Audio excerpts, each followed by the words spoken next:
All right, so we're going to be talking about Disney storytelling and the secret to their success. Yes. When you look at all of the success that Disney has had as a company, it really started, to me, like the golden age, the renaissance of Disney started when we were kids. And you saw that Disney was not that really popular of a company through the 70s, 80s. It was like late 80s, early 90s. And when they really came back to this prominent force, and they put movie after movie after movie out, and there's been very, very few that have even been subpar. There's so many factors that we've kind of discussed and seen that really have what's led to that, and you got to give them a lot of props for doing a lot of things well. Yeah, and some of the things that they just do, I think, better than pretty much anyone else is they make stories that people care about. Sure. And the way that they do that a lot of times is they center it on things that people can relate to. They make the characters relatable. They focus on core concepts like family and respect and love and compassion and doing the right thing in wrong circumstances and trying to figure out like how this things people can relate to. Sure. Right? Yeah. Like in day-to-day life. Now, you're not necessarily, saving a princess per se. No. But there's lots of symbolism and things there that make things relatable. Yeah. And in all of their stories, the main character or main two characters, they all have a growth. There's a development of their own internal strength or their knowledge, whatever the main part of the story is going to be, what really needs their character to develop in that story, it does. And you can see a gradual growth. It's not just one moment where everything clicks all at once. And they may have the climax moment where somebody they figured out the main part of their problem, but you can see, once the issue creates, the main conflict of what the story is going to be about.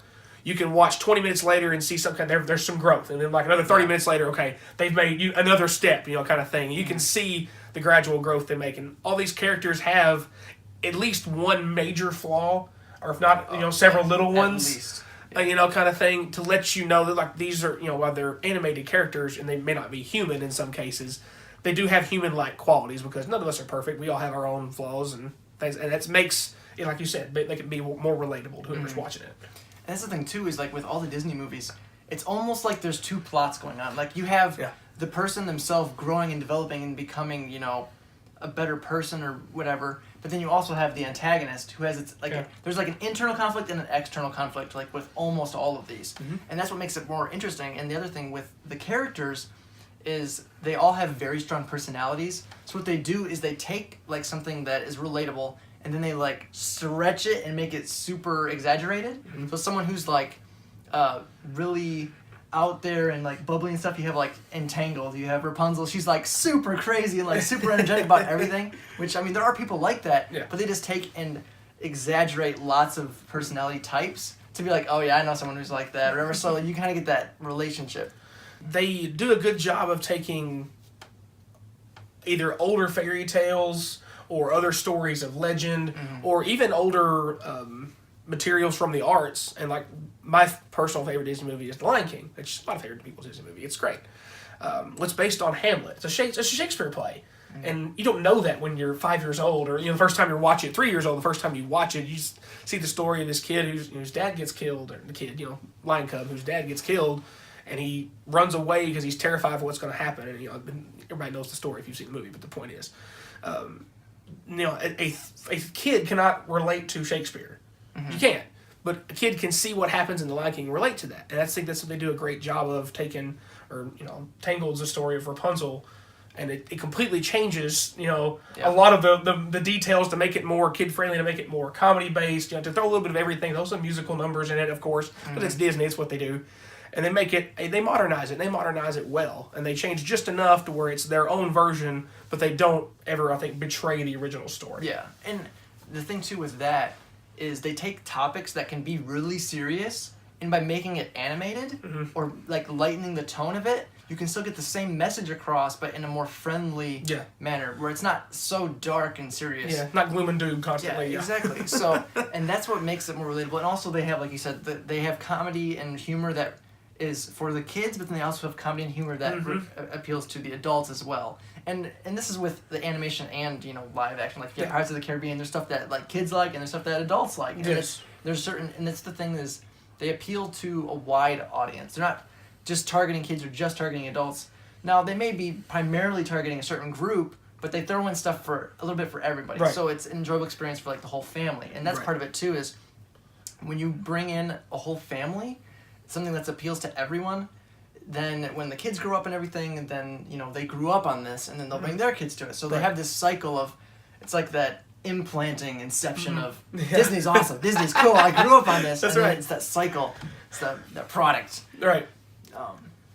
And like I said too, with taking serious topics and making them lighthearted, imagine if Lion King, like if you just watched Lion King, but it was like the exact same Disney version, Yeah. but it was with people. Yeah. Like You it'd see be a kinda human brutal. fall off the side of a cliff and fall Yeah, to his like death. get hit by like cars or something instead Yeah. of a buffalo Yeah. or something like. Right. How would you do that? Stuff like that's just out there stories, or like Zootopia and stuff. Yeah. If you had those movies with like people instead of animals or toys and stuff, it just completely changes it. But you could still, it lets them address topics that you otherwise wouldn't have a format to address them through, which makes things a little bit more interesting. Making stuff a little lighter hearted to get rid of that gloom and doom.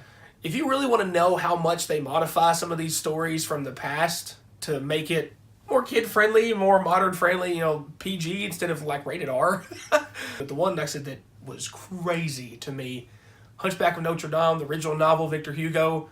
So don't have to read the whole book if you want to. Fine, it's a pretty good read if you want to. Good Lord, is it like jaw-droppingly, like had to put the book down, like sit in silence and like what just happened kind of thing. Yeah, and so they obviously have to take some of that kind of material out, and they do a good job of still keeping some of that danger in the movie, like Hunchback of Notre Dame. The you know Frollo's dangling from a building while everything's on fire below. Yeah. You know, there's the gargoyle that comes to life for a split second because he's losing his mind. It doesn't really come to life, but anyway, that's the point. It's they do a really good job with stuff like that. Just did. Yeah, and the thing too is they heighten everything. Like everything is heightened. There's always something at stake, right? Like if Aladdin can't stop Jafar's going to basically take over the world and just be this all-powerful like dictator. And that's gonna suck. And that's bad. And it's kind of the same thing with Lion King. Yeah. If Simba doesn't, take back the kingdom from Scar, you saw like The entire environment just falls apart. Just as exactly. You have from being a cub to like a teenager or young adult kind of thing, how much it changed. Yeah. And it's like if he doesn't take it back, it's gonna just be in that terrible state forever. So Death and it's despair.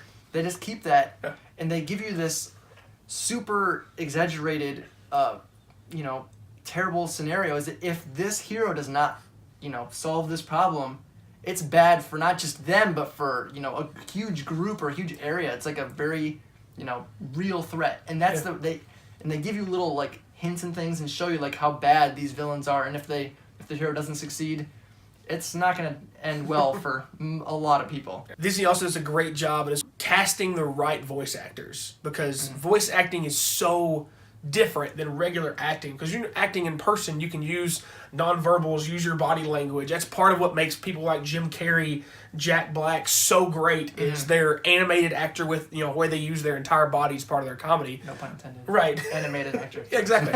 Right. But when you're just using your voice, you have to portray everything just with your own voice, and they find the people who fit the roles well. And even most recently, you look at getting The Rock to do Maui for Moana.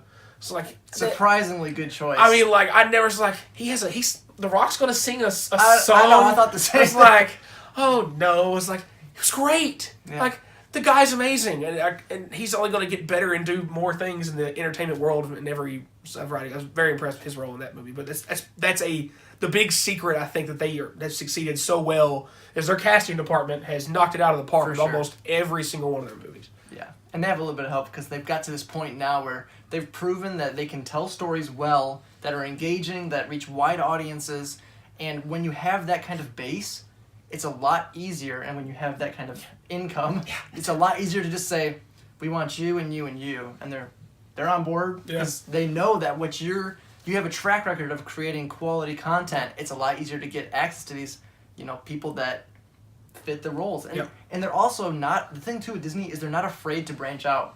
Like the girl who played Moana, and some of these characters, like the kid who played Coco, they're not afraid with just getting random people that have no history of acting. Yeah, if they and fit giving what them they're a looking chance. for. Exactly. Yeah.